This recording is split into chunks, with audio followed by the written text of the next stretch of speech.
بسم اللہ الرحمن الرحیم۔ امام بخاری ریسرچ اکیڈمی سے شائع ہونے والے ہفت روزہ میگزین الجمعہ 14 ربیع الثانی 1446 ہجری مطابق 18 اکتوبر 2024 کے مضامین کی ریکارڈنگ پیش خدمت ہے۔ الحمدللہ رب العالمین وصلی اللہ علی النبی الامی کریم، اما بعد۔ پہلا مضمون ہے سیرت رسول صلی اللہ علیہ وسلم سے رہنمائی کے چند اہم پہلو، قسط نمبر 4۔ مضمون نگار مولانا محمد فرید حبیب ندوی۔ نمبر 9، رسول اکرم صلی اللہ تعالیٰ علیہ وسلم کی سیرت کا ایک اہم پہلو یہ ہے کہ آپ بدلہ لینے کے نفسیات سے پاک تھے۔ آپ کا مزاج انتقام لینے والا نہیں تھا، یعنی اگر کسی نے آپ کے ساتھ کبھی برا سلوک کیا تو آپ کی فکر یہ نہیں ہوتی تھی کہ کس طرح مجھے موقع مل جائے تو میں اسے سبق سکھاؤں، اور اسی طرح نہ آپ اس کے لیے برا سوچتے تھے کہ اللہ تعالیٰ اسے برباد کر دے، تباہ کر دے، اس کے گھر میں آفتیں نازل ہو، اور اسی طرح نہ آپ کو اس سے خوشی ہوتی کہ اس پر کوئی مصیبت آ جائے۔ آپ اس طرح کے غلط جذبات سے پاک تھے۔ اس کے برعکس آج ہم اپنے سماج کو دیکھتے ہیں تو نظر آتا ہے کہ ہر شخص بدلے کی بھاونا سے جی رہا ہے۔ اگر کسی نے اس کے ساتھ برا کیا، کوئی نقصان پہنچا دیا، تو اس کے ذہن میں ہر وقت اس سے بدلہ لینے کے جذبات ابلتے رہتے ہیں۔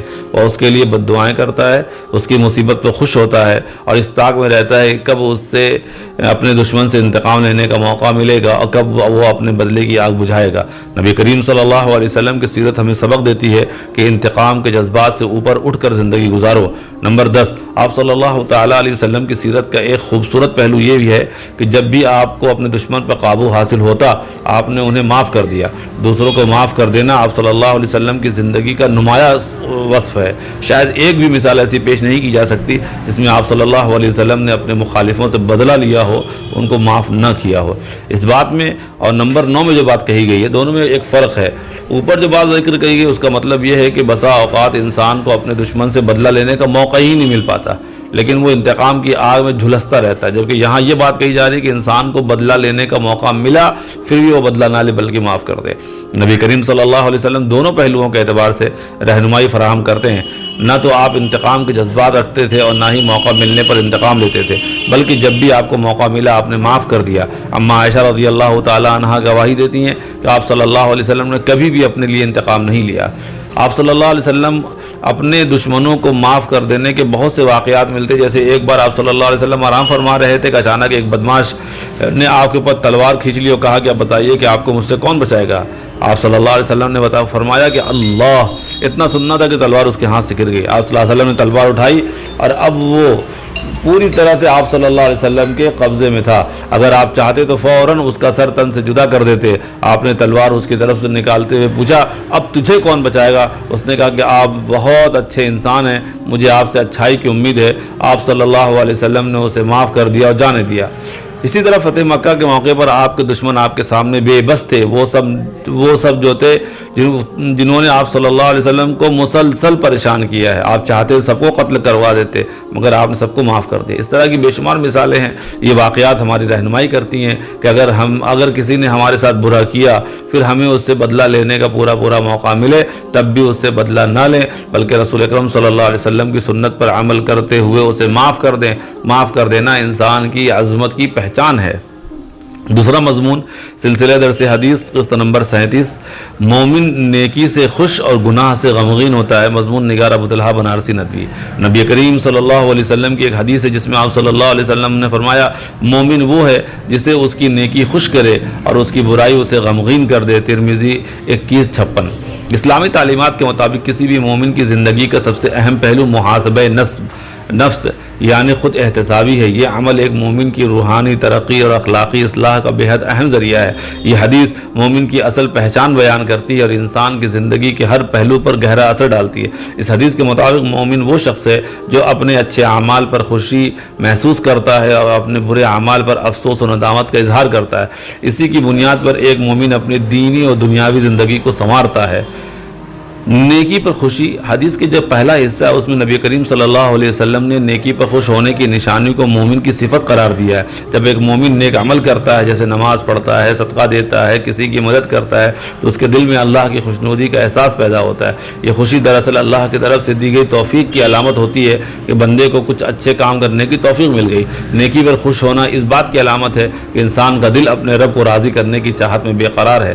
یہ خوشی محض ایک وقتی یا دنیاوی خوشی نہیں ہے، بلکہ یہ دل کی گہرائیوں سے محسوس ہونے والی وہ خوشی ہے جو اللہ کی محبت اور قربت سے جڑی ہوتی ہے۔ نیکی کا یہ احساس انسان کو مزید اچھے اعمال کی طرف راغب کرتا ہے اور اس کی روحانی ترقی میں اہم کردار ادا کرتا ہے۔ اسی طرح حدیث کا جو دوسرا حصہ ہے کہ برائی پر غم، کہ مومن کی ایک اہم خصوصیت کو بیان کیا گیا ہے کہ برائی پر غم، ندامت کا احساس۔ جب ایک مومن کوئی غلطی یا گناہ کرتا ہے تو اس کا دل بے چین ہو جاتا ہے، وہ فوراً اللہ کی طرف رجوع کرتا ہے۔ یہ غم دراصل انسان کے اندر موجود تقوی یعنی اللہ کے خوف کی وجہ سے ہوتا ہے۔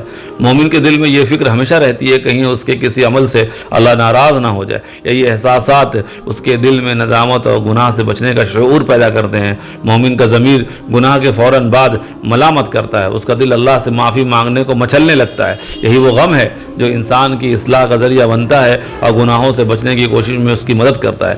اس حدیث سے ایک بات یہ بھی سمجھ میں آئی کہ مومن کی اندرونی کیفیت کیسی ہوتی ہے۔ ایک مومن کا دل ہمیشہ اللہ کے خوف اور اس کی محبت کے درمیان ہوتا ہے۔ وہ نیکیوں پر خوش ہوتا ہے کیونکہ وہ جانتا ہے کہ اللہ کے رضا کا سبب بنے گی، اور برائی پر غمگین ہوتا ہے کیونکہ اسے اس بات کا ڈر ہوتا ہے کہیں اس کے گناہوں کی وجہ سے اللہ کی رحمت اس سے دور نہ ہو جائے۔ اسی طرح حدیث سے ہمیں ایک عملی سبق بھی ملتا ہے کہ نیکی اور برائی کا فرق جاننا اور اس پر عمل کرنا ہر مسلمان کی ذمہ داری ہے۔ نیکی کی رغبت، گناہوں سے نفرت دنیا اور آخرت میں کامیابی کا ذریعہ ہے۔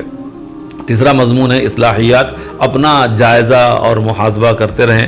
مضمون نگار مولانا محمد فرید حبیب ندوی۔ انسان کی ترقی کے لیے سب سے اہم چیز یہ ہے کہ وہ ہمیشہ اپنا جائزہ لیتا رہے۔ یہ چیز دنیاوی زندگی کی ترقی کے لیے بھی ضروری ہے اور آخرت کی زندگی کے لیے بھی۔ جو شخص دنیا میں اپنا جائزہ نہیں لیتا ہے وہ ترقی کے راستے پر آگے نہیں بڑھ سکتا۔ اگر ایک کاروباری اپنا جائزہ نہ لے تو اس کا کاروبار آگے نہیں بڑھے گا۔ اگر ایک اسٹوڈنٹ اپنا جائزہ نہ لے تو اس کی تعلیم میں بہتری نہیں آ سکتی۔ اگر ایک ٹیچر اپنا جائزہ نہ لے تو اس کی تدریس میں اور بہتری نہیں آ سکتی۔ اگر ایک ملازم اپنے کام کا جائزہ نہ لے تو اس کا کام خوبصورت اور قابل اطمینان نہیں ہو سکتا۔ اسی طرح ایمانی زندگی کے لیے بھی جائزہ بہت ضروری چیز ہے۔ اگر ایک مسلمان اپنی ایمانی زندگی کا جائزہ لینا بند کر دے تو اس کی ایمانی زندگی پر پسماندگی، زوال، بگاڑ کا شکار ہو جائے گا۔ اسی لیے ہر مسلمان کو حکم دیا گیا ہے کہ وہ ہر وقت یہ دیکھتا رہے کہ اپنی آخرت کے لیے کیسا عمل کر رہا ہے، کہیں اس کی زندگی میں وہ اعمال تو نہیں ہیں جو اس کی آخرت برباد کرنے والے ہیں۔ قرآن مجید میں اللہ تعالیٰ نے ایک جگہ حکم دیا، اے ایمان والو اللہ سے ڈرو، اور ہر شخص غور کر لے کہ اس نے کل یعنی آخرت کے لیے کیا آگے بھیجا ہے۔ اسی طرح ایک حدیث میں فرمایا، سمجھدار وہ شخص ہے جو اپنا جائزہ لیتا رہے اور موت کے بعد کی زندگی کے لیے عمل کرے۔ اب جن چیزوں کے لیے جائزہ لینا بہت زیادہ ضروری ہے ان میں سے خاص طور پہ کچھ یہ ہیں، جیسے فرائض کی ادائیگی میں ہمارا کیا حال ہے، بالخصوص نماز کے حوالے سے ہمارا معاملہ کیسا ہے، نماز کی پابندی وہ بھی جماعت کے ساتھ ہم کر پاتے ہیں یا نہیں۔ اسی طرح حرام کاموں کے سلسلے میں ہمارا حال کیا ہے، کہیں ہم بری طرح حرام کاموں میں مبتلا تو نہیں ہیں۔ حرام کام بہت سے ہیں، بے حیائی، نامحرم مرد یا نامحرم عورت سے تعلقات، بات چیت، نشہ، جھوٹ، غیبت، حسد، دوسروں کو تکلیف پہنچانا، ماں باپ کی نافرمانی وغیرہ۔ ہم غور کریں کہ ان گناہوں سے ہم بچ پاتے ہیں یا نہیں۔ نمبر 3 یہ ہے کہ کمائی حرام ہے یا حلال۔ یہ بھی سوچنے کی بات ہے کہ ہم جو کما اور کھا رہے ہیں وہ حرام ہے یا حلال۔ کہیں ہماری کمائی میں حرام کمائی تو شامل نہیں ہو رہی ہے۔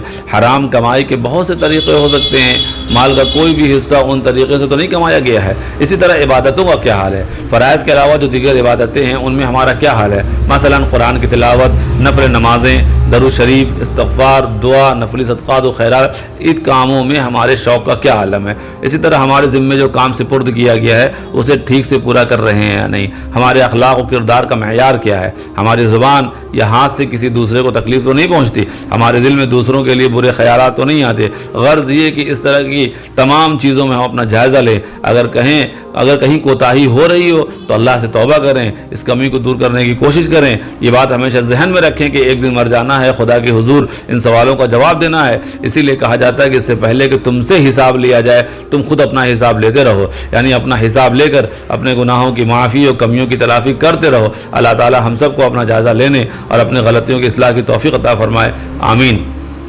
مسائل: حرام مال کھانے کا کفارہ۔ سوال یہ ہے کہ حرام مال کھانے کے بعد اس کا کفارہ کس طرح ادا کیا جا سکتا ہے۔ جواب: حرام مال کھانے کے بعد توبہ استغفار کرنا چاہیے. نیز اگر کسی کا مال کھایا ہے تو اسے اس کا بدلہ ادا کرنا چاہیے. اگر صاحب حق زندہ نہ ہو تو اس کے ورثاء تک مال پہنچانا ضروری ہے. اگر صاحب حق اور اس کا کوئی وارث ہی نہ ہو, یہ حرام مال جو کھایا ہے وہ کسی کا حق نہیں تھا بلکہ ناجائز ملازمت کی صورت میں حرام آمدنی آئی تھی, تو ان دونوں صورتوں میں ثواب کی نیت کے بغیر اتنی رقم زکوٰۃ کے مستحق کو ادا کرنا ضروری ہوگا. دارالافتاء بنوری ٹاؤن. والسلام علیکم ورحمۃ اللہ وبرکاتہ.